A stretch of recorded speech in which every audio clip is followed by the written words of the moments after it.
Hello students, myself doctor Ayush Parik और आज मेरे साथ है यतिंदर सर। तो ह्यूमन रिप्रोडक्शन के थर्ड एपिसोड में बच्चों आपका स्वागत है। सर, हम लोग फर्स्ट एपिसोड के अंदर स्ट्रक्चर के क्वेश्चंस डिस्कस कर चुके थे। जी। सेकंड में हम लोगों ने एम्ब्रियोलॉजी डिस्कस की थी और आज सर रिप्रोडक्टिव हेल्थ के क्वेश्चंस मतलब फाइनल वाले क्वेश्चंस बहुत इंपॉर्टेंट है। एनसीईआरटी बेस्ड क्वेश्चंस है सारे के सारे। हाँ, इससे बाहर बच्चों को जाना बिल्कुल नहीं जाएगा सर। चलिए शुरू करते हैं जी सर। बिल्कुल। इजैकुलेटरी डक्ट के रेस्पेक्ट में है कि ये जो है वो किससे बनी है। Ejaculatory duct is formed by, तो ये जो वासा डिफरेंशिया है ऊपर की तरफ मूव करके सेमाइनल वेसिकल जो है उसी के साथ जुड़ करके कॉमन डक्ट बनती है जिसको इजैकुलेटरी डक्ट कहा जाता है। तो वासा डिफरेंस और सेमाइनल वेसिकल्स जो है इसके अंदर आंसर हो जाएगा। ठीक है, चले आगे। जी सर, एक बार पहले 60 नंबर के क्वेश्चन पे चलते हैं। 61 से हम लोग स्टार्ट कर दिया। अच्छा, 61 से हो गया, कोई बात नहीं, 60 से हो जाएगा जी। तो सर इसमें पूछा है in how many structure of following ampulla is found. Ampulla मतलब कोई भी ऐसे फूला हुआ पार्ट। जी बिल्कुल। जैसे कि डुओडेनम जो होती है उसके अंदर एम्पुला वेटर होता है जहाँ पे हेपेटोपेंक्रियाटिक डक्ट ओपन होती है। हाँ। तो कोई भी डक्ट जब फैल जाएगी ना बच्चों, तो उसके लिए जो टर्म बायोलॉजी में काम में ली जाती है वो उसके लिए एम्पुला ली जाती है। तो 3 स्ट्रक्चर्स हमें दे रखे हैं। अब इनमें से हमें बताना है कि इनमें से एम्पुला कहाँ होगा। तो पहला सर फैलोपियन ट्यूब, इसमें भी होगा एम्पुला होगा जी, क्योंकि पता ही है कि फैलोपियन ट्यूब के 3 पार्ट्स हैं, मतलब इस्थमस और इनफुंडिबुलम के बीच में जी। मैमेरी ग्लैंड्स में भी बिल्कुल होता है सर एम्पुला। और वासा डिफरेंशिया जो है लास्ट में आकर के जब ओपन होती है सेमाइनल वेसिकल में, वहां पे तो कुछ पार्ट फुला हुआ होता है और यहाँ पे इसके बगल में इस तरीके से सेमाइनल वेसिकल है, इसका सिक्रेशन यहाँ मिक्स होकर के जैसा आपने बताया था कि कॉमन इजैकुलेटरी डक्ट का फॉर्मेशन हो जाता है। और मेमोरी ग्लैंड में जो लेक्टिफेरस साइनोसॉइड बोलते हैं, निप्पल से जस्ट पहले, वो निप्पल से पहले वाला। तो कुल मिला के सर तीनों ही हैं और 3 हमारा सेकंड ऑप्शन में सेकंड हो जाएगा। इसके अलावा बॉडी में कई साइड है जहां पर एम्पुला हो सकता है। एम्पुला एक जनरल टर्म है, फुला हुआ एनाटॉमी की जो पार्ट, ब्रॉड पार्ट जी। चले हम सर नेक्स्ट पे चलते हैं। 61 हो गया बिल्कुल। 62 बर्थ कैनाल के रेस्पेक्ट में है। तो जो बर्थ कैनाल है वो सर्विक्स और जो वेजाइनल कैनाल है उसको कॉमनली हम लोग कह सकते हैं कि ये जो सर्विक्स वाला पार्ट है और ये वेजाइनल पार्ट, तो मिलकर के ये बर्थ कैनाल कहलाती है जिसके थ्रू बेबी जो है उसकी बर्थ होती है जी। तो both cervical canal and vaginal collectively answer हो जाएगा।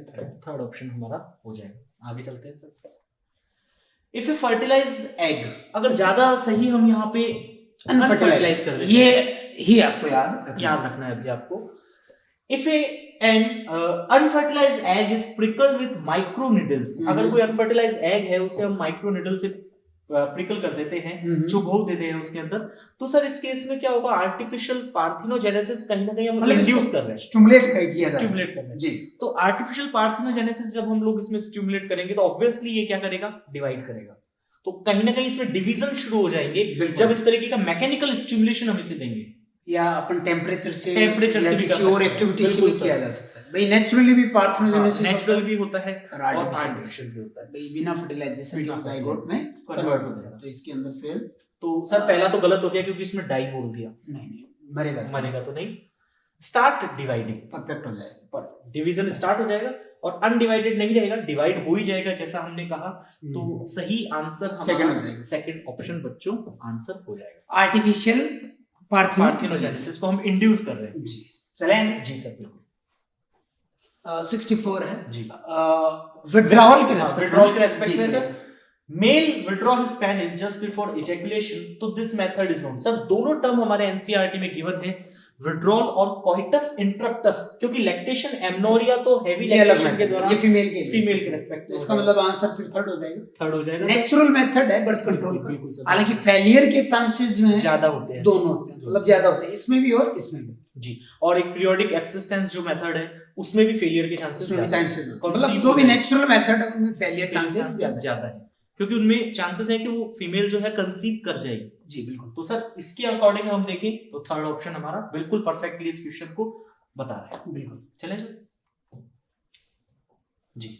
यहाँ पे किसी ओवम के रेस्पेक्ट में कि एक डोनर ने एक ओवम जो है देने के बाद में फेलोपियन ट्यूब में के अंदर ट्रांसफर किया जा रहा है एक ऐसी फीमेल के अंदर जो खुद कैपेबल नहीं है एक को प्रोड्यूस करने के लिए। तो इस मेथड को क्या बोलते हैं, तो जो ओवम वो गेमेट है, और गेमेट का ट्रांसफर उस साइड पे किया जाएगा जहां पर फर्टिलाइजेशन, तो ऑब्वियस है यूट्रस में तो होगा, तो गेमेट इंट्राफेलोपियन ट्रांसफर आंसर चला जाएगा। और इसके अंदर फर्टिलाइजेशन का जो टाइप होगा वो इन विवो हो जाएगा। बहुत सही बात आपने कही सर, क्योंकि ये ऐसी फीमेल है जो वाइबल ओवम तो प्रोड्यूस नहीं कर पा रही, बट ये प्रॉपर कंडीशन दे रही है, फर्टिलाइजेशन की साइड दे रही है हाँ, और इम्प्लांटेशन की भी प्रॉपर इम्प्लांटेशन भी इसके अंदर हो जाएगा। और इसमें हम असिस्ट हार्मोन्स का यूज करके, क्योंकि भाई खुद अगर ओवम प्रोड्यूस नहीं कर पाएगी तो फिर उसके ओवरी के अंदर ऐसी मतलब टेम्पररी एंडोक्राइन ग्लैंड भी नहीं जो कि हार्मोन बना पाए, तो बाहर से हार्मोन इंजेक्ट किए जा सकते हैं। ये जो है इसके अंदर मेल के अंदर डिफेक्ट होता है और इसके अंदर इन विट्रो फर्टिलाइजेशन होगा, आईवीएफ जिसको अपन कह सकते हैं, और जाइगोट इंट्राफैलोपियन ट्रांसफर आईवीएफ का टाइप हो गया, तो ये इसमें भी आईवीएफ ही होता है। सही आंसर सर, आपने जैसा बताया फर्स्ट आंसर बिल्कुल इसको सही एक्सप्लेन कर रहा है।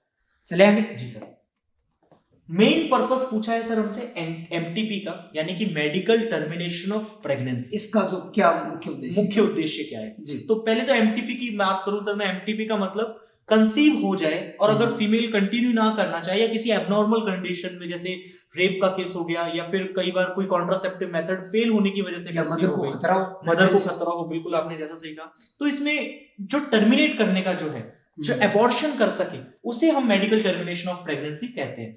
तो इंक्रीज पॉपुलेशन, ये तो सर सरासर गलत, क्योंकि एमटीपी होगा तो इसमें तो डेथ ही होगी। डिक्रीज पॉपुलेशन साइज, तो ये मेन पर्पस नहीं है, कि पॉपुलेशन को डिक्रीज करने के लिए एमटीपी कर दिया जाए, तो एमटीपी की नौबत ही क्यों आए? सही बात है सर। तो get rid of unwanted female child legally government ने ऐसा कुछ, हालांकि इसकी इलीगल प्रैक्टिस में ये अब तो खैर बहुत इंडिया में हमारे कम हो गया, वरना फीमेल फिटिसाइड्स का जो बहुत बड़ा क्राइम है ये इलीगल, और बिल्कुल ये जांच करवाना भी क्राइम है कि मेल है या फीमेल चाइल्ड बिल्कुल है, तो ये भी नहीं होगा। तो ये तीनों तो सर हमारे लाइन से गलत होगा। फोर्थ ऑप्शन इसको सही तरीके से एक्सप्लेन कर रहा है कि अनवांटेड प्रेगनेंसी है और due to failure of contraception और फिर रेप के केसेस में इसमें गवर्नमेंट अलाउ करती है। तो फोर्थ आंसर चाहे वो मेल चाइल्ड हो चाहे वो फीमेल चाइल्ड, बिल्कुल सर। चलेंगे तो बिल्कुल फोर्थ आंसर हो गया सर इसका। करेक्ट मैच देखना पड़ेगा ना। तो अगर पिल्स की रेस्पेक्ट में बात करें तो इसमें एस्ट्रोजन भी होता है और प्रोजेस्टेरोन भी होता है, या दोनों भी हो सकते हैं। और इस रेस्पेक्ट में अगर हम लोग देखें तो ओवुलेशन को प्रिवेंट कर सकती है। यहाँ भी लिख देता हूँ सर जी। और कंडोम जो फिजिकल बैरियर है तो जो स्पर्म को सर्विक्स तक पहुंचने में रोकता है, साथ ही ये एसटीडी को भी प्रिवेंट करता है। बिल्कुल सर, आपने सही कहा। और वेसेक्टोमी जो है वो टर्मिनेशन मेथड है और मेल के अंदर जी शुक्रवाहिनी छेदन बोलते हैं, क्यों? बिल्कुल। और अगर ये प्रोसेस किया जाएगा तो जो मेल है वो इजेकुलेट तो करेगा, लेकिन उस इजेकुलेट के अंदर स्पर्म जो है वो एब्सेंट होंगे। सॉरी ये वाला। और फिर कॉपर टी के रेस्पेक्ट में अगर हम लोग बात करें तो कॉपर टी जो है उसकी वजह से जो एंडोमेट्रियम में इस पे इफेक्ट पड़ेगा, हिस्टोपैथोलॉजिकल चेंजेस आएंगे जिससे इम्प्लांटेशन प्रॉपर नहीं हो पाएगी। इधर मैं ए लिख देता हूं जी।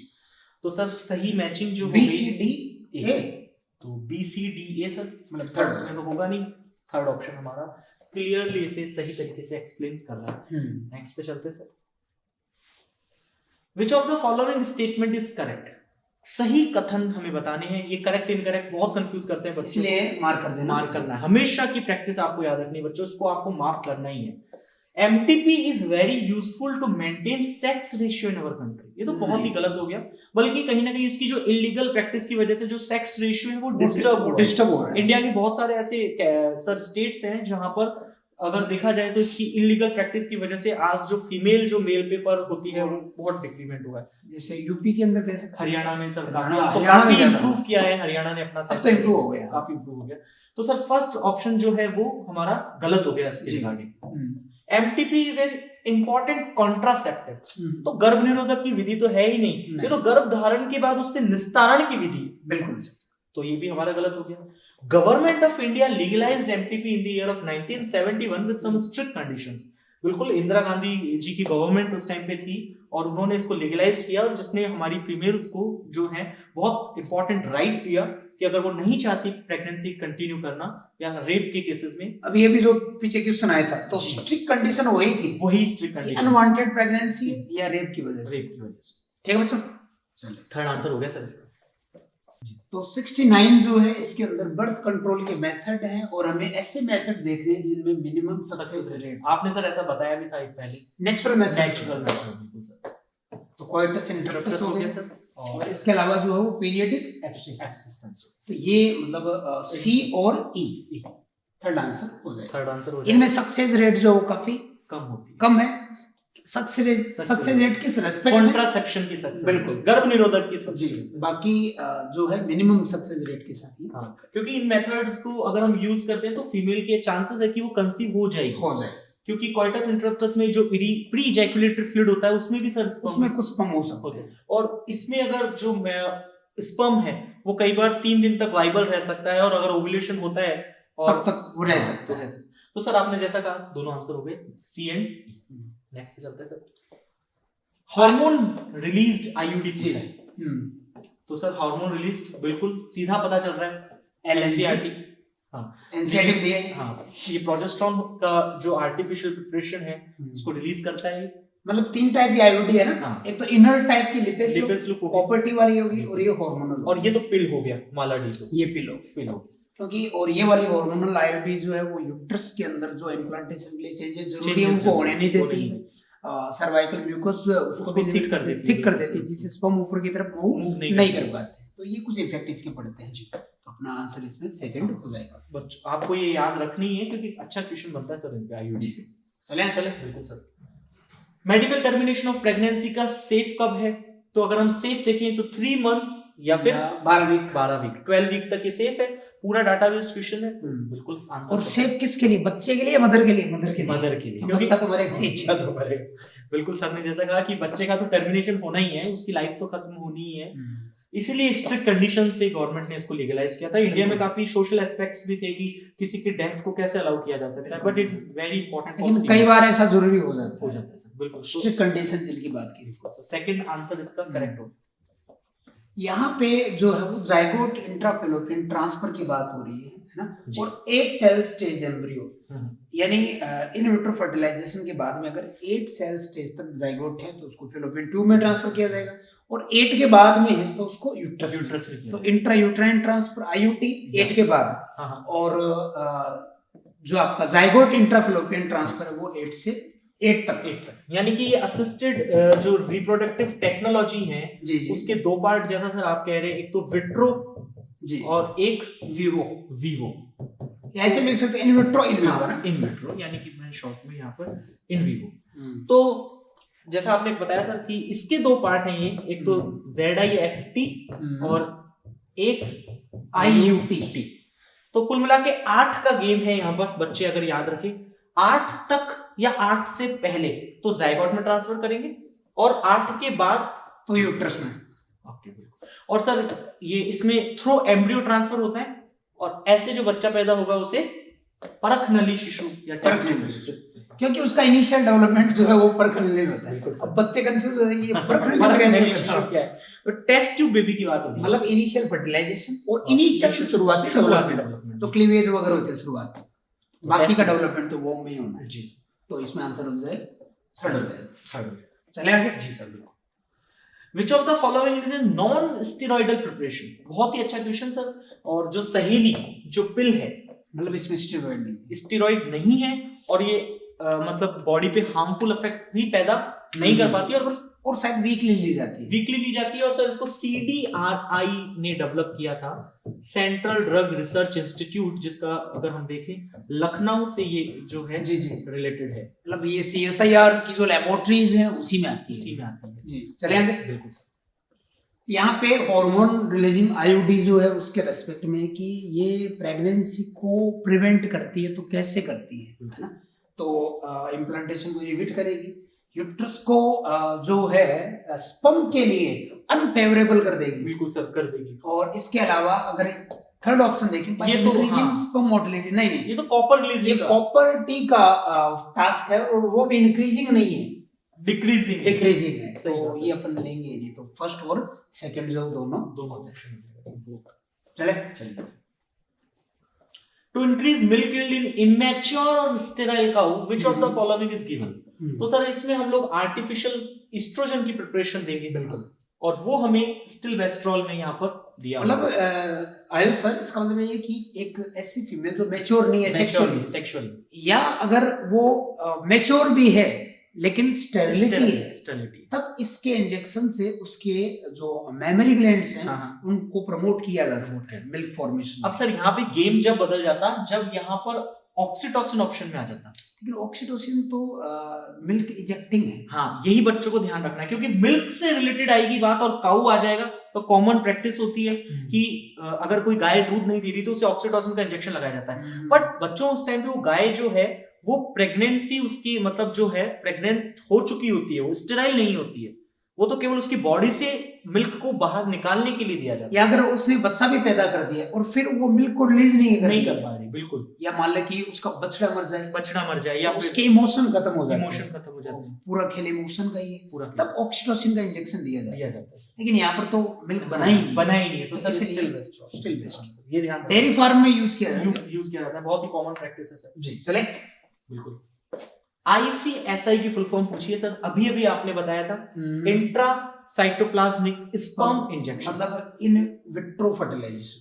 जी सर, इन विट्रो फर्टिलाइजेशन। पर इसमें विशेष बात यह है कि जो बच्चा पैदा होगा वो उसी कपल का होगा, जेनेटिकली रिलेटेड। बस केवल इतना था कि स्पर्म काउंट अगर मेल में कम है तो वो एग जो है वो फैलोपियन ट्यूब तक पहुंच नहीं पा रहे थे, स्पर्म पहुंच नहीं पा रहे थे और एग को फर्टिलाइज नहीं कर पा रहे थे, मतलब आदमी में कमी हो। बिल्कुल, तो इसलिए हम एग को लेबोरेटरी में ले जा करके उसी पार्टनर के स्पर्म से फर्टिलाइज करवा देते हैं। स्पर्म काउंट कम भी हो सकते हैं या स्पर्म में कैपेसिटी नहीं हो ये को पेनिट्रेट कर ले, तो ICSI किया जाता है। क्योंकि इसको क्वेश्चन को ऐसे भी पूछा जा सकता है कि ICI में जो कपल है वो जेनेटिकली उस बच्चे का और इसके लिए NCERT ने लाइन भी लिखी, वो आप लोग ध्यान से पढ़ लें कि ये किन के लिए किया जाता है ना, वो NCERT में लिख दी सर। बिल्कुल, लास्ट इंट्रासाइटोप्लाज्मिक स्पर्म इंजेक्शन, बाकी का तो कोई सेंस बैठेगा नहीं, इंटरनेशनल और इंट्रासाइटोप्लाज्मिक।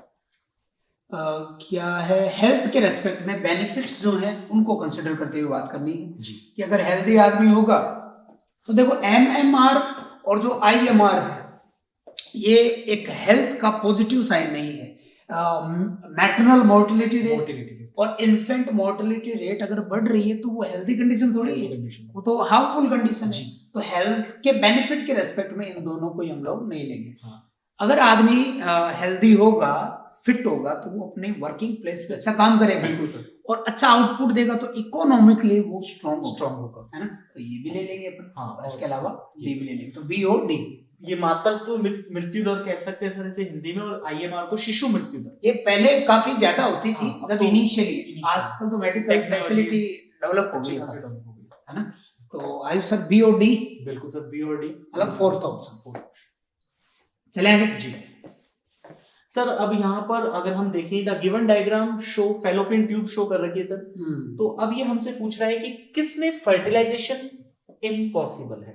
तो फर्टिलाइजेशन इम्पॉसिबल हो, अगर डायग्राम भी नहीं देखे आंख बंद करके, एक चीज तो निश्चित है कि या तो ओवम तक और जो स्पर्म है वो नहीं पहुंच पाए, या फिर ओवम ओवरी से रिलीज होकर के फैलोपियन ट्यूब के लोकेशन तक नहीं आ पाए। जी जी। तो सर आप देखेंगे पहले में पार्शियल ब्लॉकेज है, पार्शियल ब्लॉकेज से तो स्पर्म मूव कर सकता है जी, क्योंकि काफी छोटी सेल है। हाँ बिल्कुल सर, पर इसमें देखिए एक में कंप्लीट ब्लॉकेज है, पर यहाँ से तो ओवम आ सकता है और यहाँ से आ सकता है, यानी 50% चांसेस हैं। बिल्कुल सर है। और इन दोनों में ये देखिए कंप्लीट ब्लॉकेज है, इसका मतलब ओवम अगर आ गया है तो स्पर्म जो है, स्पर्म और ओवम के बीच में कंप्लीट ब्लॉकेज है। ऐसा जैसे ट्यूबेक्टोमी की केस में वैसा ही हो गया, वही हो गया, और सेम ये ट्यूबेक्टोमी बताई। तो ये जो दोनों कंडीशन है इसके अंदर फर्टिलाइजेशन नहीं होगा, मतलब R और S, तो थर्ड हो जाएगा। चलिए सर, यहाँ पे कुछ कॉन्ट्रासेप्टिव दिए हैं जो NCERT का ही डायग्राम है, और ये जो है बैरियर मेथड में इंक्लूड नहीं है, ये इंजेक्टेबल भी नहीं है, और ये IUD भी नहीं है। NCERT लिखा है कि ये जो है नोर प्लांट है या इम्प्लांट है, जो अपर जो आर्म है इसमें इंट्राडर्मल जो इंजेक्ट किया जाता है, और वहीं पे ये ब्लड में थोड़ा थोड़ा हार्मोन रिलीज करता है। यानी कि कहीं ना कहीं इसमें ऐसा है कि अगर कभी पिल भूल गए तो कॉन्ट्रासेप्टिव मेथड फेल होने के चांसेस कम है, क्योंकि एक बार अगर बॉडी में कहीं पे इसको लगा दिया तो देन फिर ये लंबे समय तक अपना काम परफॉर्म कर सकते हैं कि इसकी सक्सेस रेट काफी ज्यादा है। सक्सेस रेट काफी ज्यादा है, बिल्कुल सर आपने सही कहा। तो नोर प्लांट है, NCERT ने इम्प्लांट लिखा है, बट ओरिजिनल नेम इसका नोर प्लांट। तो सर फर्स्ट आंसर हो गया। अब सर फीमेल कॉन्डम की यहाँ पे बात की गई है। फीमेल कॉन्डम की रिगार्डिंग अगर बात करें सर, जो condom as a barrier method हमें फर्टिलाइजेशन से भी बचाता है, जो फीमेल को, और साथ ही साथ सेक्सुअली ट्रांसमिटेड डिजीज को भी प्रिवेंट करने में बहुत इंपॉर्टेंट, चाहे वो फीमेल कॉन्डोम हो चाहे वो मेल मेल कॉन्डोम। कॉन्डोम। इसके अलावा आयुष सर, जी आपका सर्वाइकल केप है, डायफ्राम है, वो केवल फर्टिलाइजेशन को प्रिवेंट करता है, पर ये कहीं ना कहीं एसटीडी से बचा है। हाँ, लेकिन वो एसटीडी से प्रिवेंट नहीं करेगा सर। तो पहला ऑप्शन पढ़े, it is a condom for male, तो मेल की बात होगी तो गलत हो गया सर। एनसीईआरटी का डायग्राम है, it's a condom for female providing protection from STD. और भी देख लेते हैं। हाँ, it's a condom for female which does not protect against, तो नहीं, गलत हो गया क्योंकि प्रोटेक्शन देगा।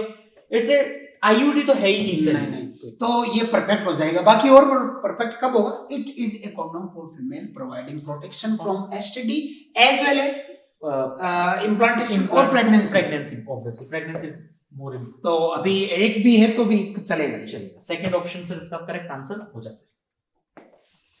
अब कॉपर टी जो है उसके रेस्पेक्ट में यहाँ पे एक डायग्राम दिया है ना, वो लिखा भी है, एक एलिमेंट को रिलीज कर रही है और एलिमेंट में कॉपर रिलीज, तो उसके रेस्पेक्ट में हमें यहाँ पर जो है वो करेक्ट को आइडेंटिफाई करना है। तो पहला ऑप्शन लिखा है कि copper T suppress sperm motility and fertilising, और ये तो एनसीईआरटी की ही लाइन है, तो आपको जो ये याद रखना है, तो यही अपना परफेक्ट चला जाएगा। चले, और बाकी तो सर सेंट हो ही नहीं रहा क्योंकि एलिमेंट रिलीजिंग की बात कर रहा था, एलिमेंट, और इसके लिए एनसीईआरटी ने यही लिखा है। जी। फिर सर कॉलम्स हैं हमारे सामने, मैचिंग वाला है। चलो करते हैं। तो पहला हो गया आईसीएसआई, इसका मतलब इंट्रासाइटोप्लाज्मिक स्पर्म इंजेक्शन। तो सर आईसीएसआई का अगर हम लोग देखें तो formation of embryo bye directly injecting sperm into, तो मतलब ए का हो जाएगा थर्ड, ए का हो जाएगा थर्ड। ये आईयूआई है, आई है, इंट्रायूटेराइन इंसेमिनेशन, ओके, यानी इन विवो फर्टिलाइजेशन है। तो sir artificially introduction of semen into vagina, तो इसका मतलब बी में 1 हो जाएगा। इसको आर्टिफिशियल इंसेमिनेशन के लिए भी टर्म काम में लेते हैं। तो ह्यूमन के केस में इसे आईयूआई कह सकते हैं सर, क्योंकि एनिमल्स के केस में एआई इसलिए कहते हैं क्योंकि वहां पर जो गन है आर्टिफिशियल इंसेमिनेशन कराने की, तो वहां पे वेजाइना और लास्ट सर्विक्स तक ही रिलीज करते हैं। और इसको एनिमल हस्बेंड्री में भी, कंट्रोल्ड ब्रीडिंग एक्सपेरिमेंट में भी हम लोग बच्चों को बताते हैं ना, तो आर्टिफिशियल इंसेमिनेशन और एक एमओईटी जी। तो सर इसमें आईयूआई में हमारा हो गया फर्स्ट। फिर आईयूटी है, जैसा आपने पहले भी बताया, इंट्रा यूटेराइन ट्रांसफर, इसका मतलब एम्ब्रियो की बात हो, एम्ब्रियो का सेल स्टेज के बाद, और इन विट्रो टाइप का है इन विट्रो। तो 8 सेल के बाद अगर हम देखें तो सर फोर्थ हो गया, नहीं फिफ्थ हो गया, एम्ब्रियो का ट्रांसफर मोर देन 8 ब्लास्टोमियर, तो फिफ्थ हम लोग यहाँ पर लिख देते हैं। गिफ्ट गैमेट इंट्राफेलोपियन ट्रांसफर, कहने का मतलब इन विवो का टाइप है और गैमेट का ट्रांसफर हो रहा है, तो किसी डोनर से ओवम कलेक्ट किया जाता है और ऐसी फीमेल में इसको ट्रांसफर कर दिया जाता है जो कैपेबल नहीं है, जो ओवम प्रोड्यूसिंग के लिए कैपेबल नहीं है, बट बाकी फर्टिलाइजेशन के लिए भी एनवायरनमेंट दे रही है और उसमें इम्प्लांटेशन भी हो सकता है और एम्ब्रियो का पूरा डेवलपमेंट भी हो सकती है। तो गिफ्ट में सर सेकंड ऑप्शन हमारा, आपने जैसा सही कहा इधर आ गया सेकंड। और जिफ्ट है ZIFT, इन विट्रो का ही टाइप है, पर 8 से कम या 8 तक तो जायगोट में उसे ट्रांसफर करेंगे, बिल्कुल, तो हो जाएगा इसका फोर्थ ऑप्शन। तो सर 3152 3152 की बात करें तो fourth option is the correct answer. जी चलिए सर नेक्स्ट, फिर कॉन्ट्रासेप्टिव जो है उनके फंक्शन से रिलेट करना है हमें इसको। आईयूडी इंट्रा यूटेराइन डिवाइस की अगर बात करें तो ये कोई फिजिकल बैरियर नहीं है, और इसमें आईयूडी जो है उसके एग्जांपल से इसको मैच कर देते हैं। हार्मोन रिलीजिंग आईयूडी हो गई है ना जी। फिर कॉन्डोम जो फिजिकल बैरियर है, ये ब्लॉक करेंगे स्पर्म को फीमेल जेनिटल ट्रैक्ट के अंदर मूव करने से, तो इसके लिए अपन इसको जी फोर्थ से मैच कर देंगे। फोर्थ और फर्स्ट में देखिए सर कितना अच्छा कंफ्यूजन दिया है, सर्विक्स वाला आ गया ना। हाँ नहीं, इधर देखिए सीमन को बात हो गई, तो condom as a barrier method है तो पूरे सीमन को ही प्रिवेंट करेगा, और अगर जो सर्वाइक्स की म्यूकोसल थिकनिंग को बढ़ाएगा तो वो स्पर्म की एंट्री को प्रिवेंट करेगा। और डायफ्राम जो है वो सर्विक्स के पास में लग रहा है ना, हाँ। और वहां पर जो क्योंकि इजेकुलेट हो गया सीमन, तो स्पर्म सर्विक्स को क्रॉस नहीं कर पाएगा क्योंकि वहां पर डायफ्राम ब्लॉक कर देगा होता है। तो ये फिजिकल बैरियर तो है, लेकिन ये एसटीडी को कंट्रोल नहीं करेगा या एसटीडी को प्रिवेंट नहीं कर पाएगा। इम्प्लांट की अगर हम लोग बात करें तो इम्प्लांट का जो मोड ऑफ एक्शन है वो पिल्स की तरह ही होता है। हाँ बिल्कुल। और पिल्स जो है उसके रेस्पेक्ट में देखें तो वो ओवुलेशन को, इम्प्लांटेशन को, स्पर्म की एंट्री को प्रिवेंट करता है। एंट्री को भी कैसे, म्यूकस जो सर्विक्स के अंदर जो म्यूकस है उसकी थिकनेस को बढ़ा करके। तो क्या बना कॉम्बिनेशन? तो सर ये बन गया 54132. 54132 is given in first option. Then the answer is correct. First option. जी चले बिल्कुल। Identify the most popular contraceptive whose features are given below. तो यानी कि सर ये पूछ रहा है कि ऐसा कौन सा गर्भ निरोधक उपाय है जिसकी पॉपुलैरिटी काफी ज्यादा है इन फीचर्स के साथ। तो एक तो does not interfere the act of coitus के साथ कोई इंटरफेरेशन नहीं होना चाहिए, अफेक्टिव बैरियर फॉर होना चाहिए, इंसेमिनेशन के लिए बैरियर होना चाहिए और एसटीडी को भी प्रिवेंट करना चाहिए। तो इसका मतलब ये तो कोई फिजिकल बैरियर है और फिजिकल बैरियर में जैसा आप बता भी चुके हैं सर कि ऐसा बैरियर कॉन्डम है जो एसटीडी को भी प्रिवेंट करता है और प्रेगनेंसी को यानी फीमेल को, क्योंकि डायफ्राम जो है प्रेगनेंसी को प्रिवेंट करेगा क्योंकि सीमन तो रिलीज हो ही रहा है जो वेजाइना के सेल्स के थ्रू बॉडी में इंफेक्शन कॉज कर सकता है। जी तो आंसर हो जाएगा अपने इसमें फर्स्ट हो जाएगा क्योंकि तीनों की तीनों, बाकी तो ठीक बात है तीन मतलब ये चारों फिजिकल बैरियर है। हाँ। लेकिन इनमें कॉन्डोम के दो टास्क है, प्रेगनेंसी को रोकना और एसटीडी को भी रोकना, और इन तीनों की केवल एक ही टास्क है और वो है केवल प्रेगनेंसी को रोकना, एसटीडी को नहीं रोक पाएंगे। अच्छा, इनको रीयूज भी किया जा सकता है, रीयूज भी किया जा सकता है ना, लेकिन इसको रीयूज नहीं किया जा सकता। चलिए सर 85 जी। तो which of the following can be used as emergency contraceptive in some cases? तो सर फर्क हो गया कॉन्ट्रासेप्टिव और इमरजेंसी कॉन्ट्रासेप्टिव में कि अगर कंसीव होने के बाद इम्प्लांटेशन को जो प्रिवेंट करे तो वो इमरजेंसी कॉन्ट्रासेप्टिव के केस में आ जाएगा। बट एक बार तो फर्टिलाइजेशन हो गया है तो इसलिए इमरजेंसी कॉन्ट्रासेप्टिव की बात करें तो सर इस केसेस में हम यूट्रस को एक तरीके से देखा जाए तो यूट्रस को अनशूटेबल बना सकते हैं इम्प्लांटेशन के लिए। इसका मतलब है वो इससे हो सकता है, बिल्कुल हो सकता है सर, और इससे भी हो सकता है, लेकिन एफएसएच का वहां पे कोई रोल नहीं because it is a gonadotropin जो फॉलिकुलोजेनेसिस के लिए उत्तरदायी है। ये तो प्रेगनेंसी को मतलब उसके चांसेस को बढ़ाएगा बिल्कुल। हां तो सही बात है सर, फर्स्ट और सेकंड हो जाएगा जो कि हमें फोर्थ ऑप्शन में आंसर दे रहा है। चलें आगे बिल्कुल सहेली के लिए ना। सही हाँ जी जी।